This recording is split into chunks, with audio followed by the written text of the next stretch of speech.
आज की कहानी है कफन। झोपड़े के द्वार पर बाप और बेटा दोनों एक बुझे हुए अलाव के सामने चुपचाप बैठे हुए हैं और अंदर बेटे की जवान बेबी सुधिया प्रसव वेदना में पछाड़ खा रही है। रह रहकर उसके मुंह से ऐसी दिल हिला देने वाली आवाज़ निकलती थी कि दोनों कलेजा थाम लेते। जाड़ों की रात थी। प्रकृति सन्नाटे में डूबी हुई, सारा गांव अंधकार में लय हो गया था। वीरू ने कहा, मालूम होता है बचेगी नहीं। सारा दिन दौड़ते हो गया, जा देख तो आ। मौना चिड़का बोला, मरना ही तो है, जल्दी मर क्यों नहीं जाती? देख कर क्या करूँ, तू बड़ा बेदर्द है बे। साल भर जिसके साथ सुख चैन से रहा, उसी के साथ इतनी बेवफाई। तो मुझसे तो उसका तड़पना और हाथ पांव पटकना नहीं देखा जाता। चमारों का कुन बताओ, सारे गांव के में बदनाम वीरू एक दिन काम करता तो 3 दिन आराम करता। मानो इतना काम चोर था कि आधे घंटे काम करता तो घंटे भर चिलम पीता। इसलिए उन्हें कहीं मजदूरी नहीं मिलती थी। घर में मुट्ठी भर भी अनाज मौजूद न था तो उनके लिए काम करने की कसम थी। जब 2-4 फाके हो जाते तो वीरू पेड़ पर चढ़कर लकड़ियाँ तोड़ लाता और मानो बाजार से बेच लाता। और जब तक पैसे रहते दोनों इधर उधर मारे मारे फिरते। गांव में काम की कमी न थी। किसानों का गांव था, मेहनती आदमी के 50 काम थे, मगर इन दोनों को उसी वक्त बुलाते जब 2 आदमियों से एक का काम पाकर भी संतोष कर लेने के सिवा कोई चारा न होता। अगर दोनों साधु होते तो संतोष और धैर्य के लिए संयम और नियम की बिल्कुल ज़रूरत न होती। यह तो इनकी प्रकृति थी। विचित्र जीवन था इनका। घर में मिट्टी के 2-4 बर्तन के सिवा कोई संपत्ति नहीं। फटे चीथड़ों से अपनी नग्नता को ढके हुए जिए जाते थे। संसार की चिंताओं से मुक्त, कर्ज से लदे हुए, गालियाँ भी खाते, मार भी खाते, मगर कोई गम नहीं। दिन इतने की वसूली की बिल्कुल आशा न रहने पर भी इन्हें कुछ न कुछ कर्ज देते थे। मटर आलू की फसल में दूसरों के खेतों से मटर या आलू उखाड़ लाते, भून कर खा लेते। 10-5 उखाड़ लाते, रात को चूसते। वीरू ने इसी आकाशवृत्ति से 60 साल की उम्र काट दिया और माना भी सपूत बेटे की तरह बाप के पद चिन्हों पर चल रहा था, बल्कि उसका नाम उजागर कर रहा था। इस वक्त भी दोनों अलाव के सामने बैठकर आलू भून रहे थे, जो कि किसी खेत से खोद लाए थे। वीरू की स्त्री का बहुत दिन पहले निधन हो गया था। मानव का ब्याह पिछले साल हुआ था। जब से यह औरत आई, उसने इस खानदान व्यवस्था की नींव डाली और इन दोनों बेगैरतों का 2 जग भरती रहती। जब से वह आई है, दोनों और भी आराम तलब हो गए हैं, बल्कि उन्हें अकड़ने भी लगे हैं। कोई कार्य करने को बुला तो इतने ब्याज भाव से दूनी मजदूरी मांगते। वहीं औरत आज प्रजा वेदना से मर रही है। ये दोनों इसी इंतजार में थे कि वह मर जाए तो आराम से सोए। वीरू के आलू निकाल कर छीलते हुए कहा, जाकर देख तो आ क्या दशा उसकी। चुड़ैल का फिसाद होगा और क्या। यहाँ तो ओझा भी 1 रुपया मांगता है। मानव को भय था कि कोठरी में गया तो वीरू आलूओं का बड़ा भाग साफ कर देगा। बोला, मुझे वहाँ जाने से डर लगता है। डर किस बात का, मैं तो यहाँ हूँ ही।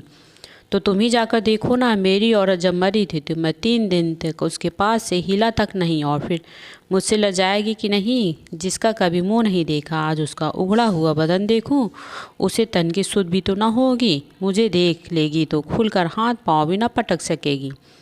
मैं सोचता हूँ कोई बाल बच्चा हुआ तो क्या होगा। सोट गुड़ तेल कुछ भी तो नहीं है घर में, सब कुछ आ जाएगा। भगवान दे तो जो लोग अभी 1 रुपया नहीं दे रहे हैं, वे कल बुलाकर रुपए देंगे। मेरे 9 लड़के हुए, घर में कभी कुछ न था, मगर भगवान ने किसी न किसी तरह बेड़ा पार ही लगाया।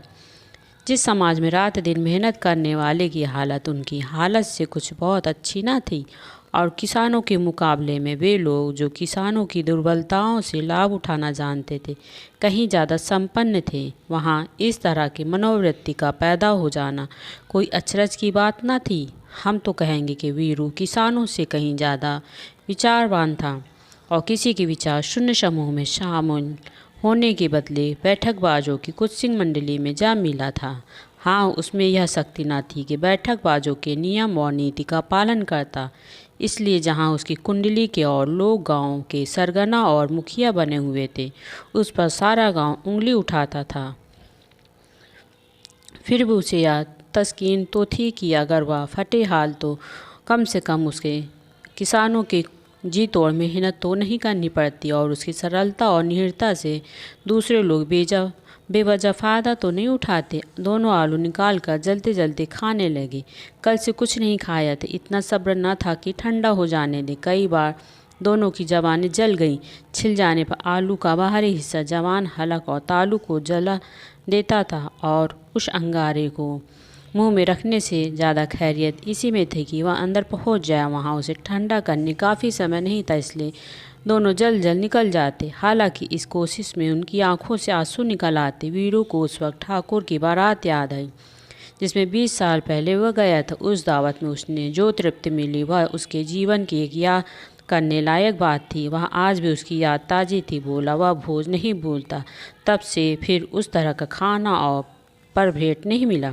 लड़की वालों ने सबको पेट भर पूड़ियाँ खिलाई। सबको, छोटे बड़े, सब ने पूड़ियाँ खाई, असली घी की। चटनी, रायता, 3 तरह के सूखे साग, एक रसेदार तरकारी, दही, चटनी, मिठाई। आप क्या बताऊँ कि उस भोज में क्या स्वाद मिला। कोई रोक टोक नहीं, जो चीज़ चाहो मांगो, जितना चाहो खाओ। लोगों ने ऐसा खाया कि किसी ने पानी तक न पिया। मगर परोसने वाले की पत्तल में गरम गरम गोल गोल सुवासित कचौड़ियाँ डाल देते। मना करते हैं कि नहीं चाहिए, पत्तल पर हाथ रोके हुए, मगर वह है कि दिए जाते और सब ने मुँह धो लिया। तो पान इलायची भी मिली, मगर मुझे पान लेने की कहाँ सुध थी। खड़ा हुआ न जाता, चटपट जाकर अपने कंबल लेट गया। ऐसा दिल दरिया था वह ठाकुर का। मानव ने इस पदार्थों का मन ही मन मज़ा लेते हुए कहा, अब हमें कोई ऐसा भोज नहीं खिलाता। अब कोई क्या खिलाएगा, वह ज़माना था, दूसरा था। अब तो सबको किफ़ायती सूझती है। शादी ब्याह में मत खर्च करो, क्रियाक्रम में मत खर्च करो। पूछो गरीबों का माल बटोर कर कहाँ रखोगे। बटोरने में तो कमी नहीं है, हाँ खर्च में किफ़ायत सूझती है। तुमने 1-20 पूड़ियाँ खाई होगी, 20 से ज़्यादा खाई थी।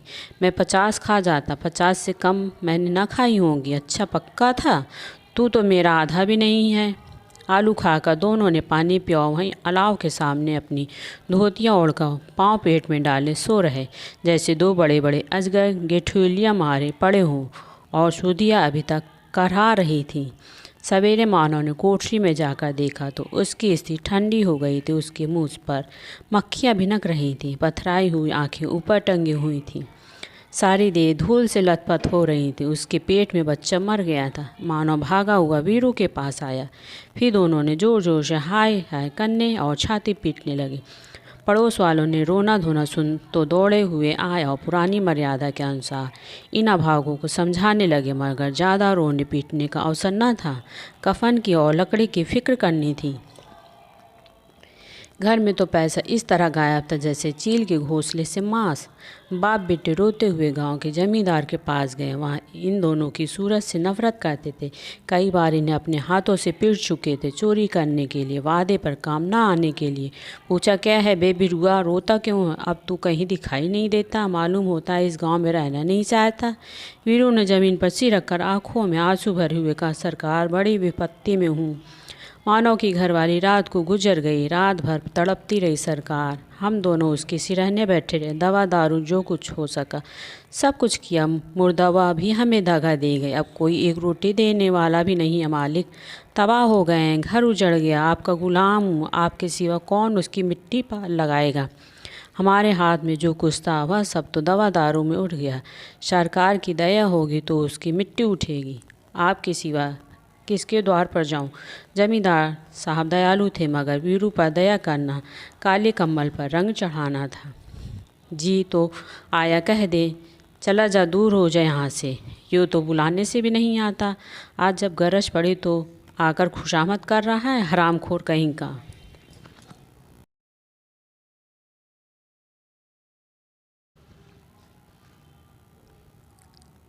जब जमींदार साहब ने 2 रुपए दिए तो गांव के बनिए महाजनों को इनकार का साहस कैसे होता। वीरू जमींदार के नाम का ढिंढोरा भी पीटना जानता था। किसी ने 2 आने दिए, किसी ने 4 आने। 1 घंटे में वीरू के पास 5 रुपए की अच्छी रकम जमा हो गई। कहीं से अनाज मिल गया, कहीं से लकड़ी, और दोपहर को वीरू और मानव बाजार से कफन लाने चले गए। इधर लोग बाँस वास काटने लगे। गांव की नरम दिल स्त्रियां आ आकर लाश देखती और उसकी बेकसी पर 2 बूंद आंसू गिराकर चली जाती थी। बाजार में पहुंचकर वीरू बोला, लकड़ी तो उसे जलाने भर को मिल गई है, क्यों मानो? मानव बोला, हाँ लकड़ी तो बहुत है, अब कफन चाहिए तो चलो कोई हल्का सा कफन ले ले। हाँ और क्या, लाश उठते उठते रात हो जाएगी। रात को कफन कौन देखता है? कैसा बुरा रिवाज है कि जिसे जीते जी तन ढांकने को चीथड़ा भी ना मिले, उसे मरने पर नया कफन चाहिए। कफन लाश के साथ जल ही तो जाता है, और क्या रखा रहता है। यही 5 रुपये पहले मिलते तो कुछ दवा दारू कर लेते। दोनों एक दूसरे के मन की बात ताड़ रहे थे। बाजार में इधर उधर घूमते रहे, कभी इस बाजार की दुकान पर, कभी उसकी दुकान पर। तरह तरह के कपड़े, रेशमी और सूती देखे, मगर कुछ जचा नहीं। यहाँ तक कि शाम हो गई, तब दोनों न जाने किस दैवी प्रेरणा से एक मधुशाला के सामने जा पहुँचे और जैसे किसी पूर्व निश्चित व्यवस्था से अंदर चले गए। वहाँ जरा देर तक दोनों असमंजस में खड़े रहे कि फिर वीरू ने गद्दी के सामने जाकर कहा, साहू जी एक बोतल हमें भी देना। उसके बाद कुछ चिखौना आया, तली हुई मछली आई और दोनों बरामदे में बैठकर शांतिपूर्वक पीने लगे। कई कुंजिया ताबड़तोड़ पीने के बाद दोनों शरूर में आ गए। वीरू बोला, कफन लगाने से क्या मिलता, आखिर जल ही तो जाता, कुछ बहू के साथ तो ना जाता। मानव आसमान की तरफ देखकर बोलो, मानो देवताओं को अपनी निष्पापता का साक्षी बना रहा हो। दुनिया का दस्तूर है, नहीं लोग ब्राह्मणों को हजारों रुपए क्यों देते हैं? कौन देखता है परलोक में मिलता है या नहीं। बड़े आदमियों के पास धन है, फूके, हमारे पास फूकने को क्या है। लेकिन लोगों को जवाब क्या दोगे?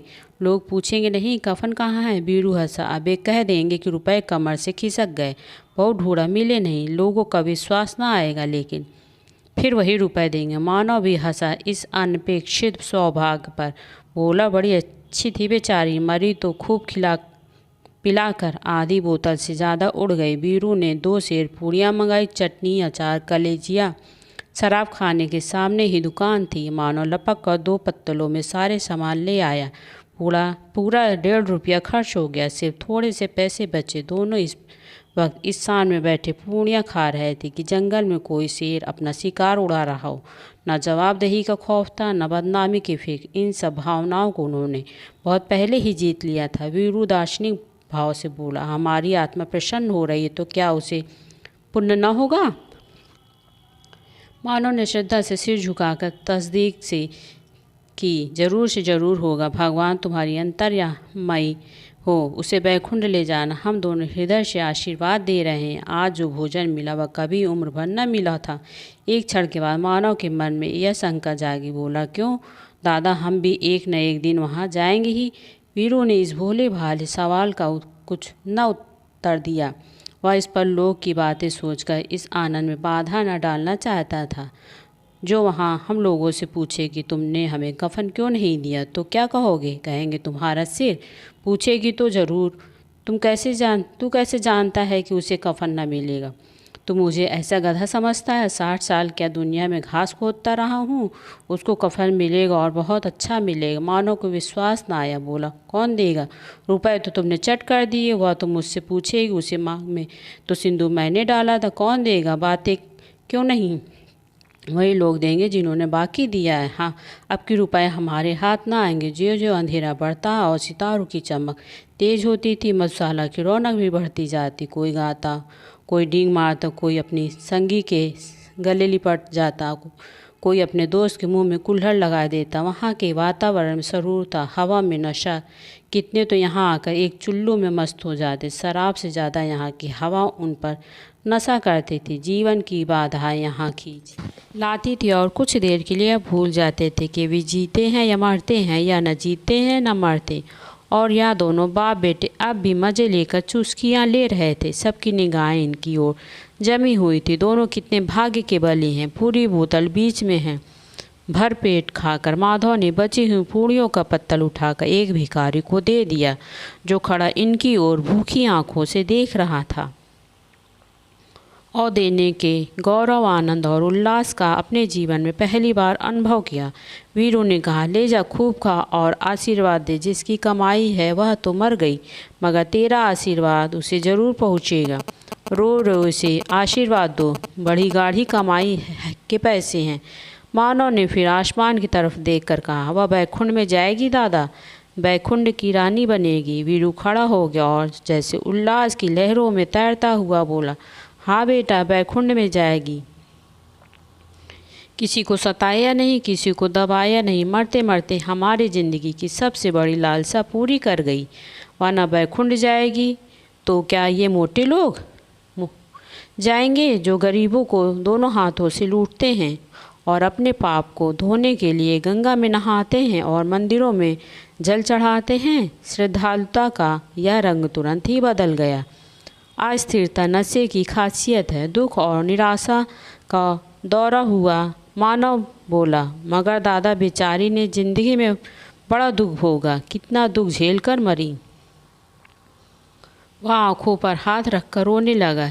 चीखे मार मार कर वीरू ने कहा, समझाया, क्यों रोता है बेटा, खुश हो कि वह माया जाल से मुक्त हो गई, जंजाल से छूट गई। बड़ी भाग्यवान थी जो इतनी जल्दी माया मोह के बंधन तोड़ दिए। और दोनों खड़े होकर गाने लगे, ठगनी क्यों नैना झमकावे ठगनी, पियकड़ों की आंखें इनकी ओर लगी हुई थी और यह दोनों अपने दिल में मस्त गाए जाते थे। फिर दोनों नाचने लगे, उछले भी, कूदे भी, गिरे भी, मटके भी, भाव भी बताए, अभिनय भी किए और आखिर नशे में मदमस्त होकर वहीं गिर पड़े। धन्यवाद।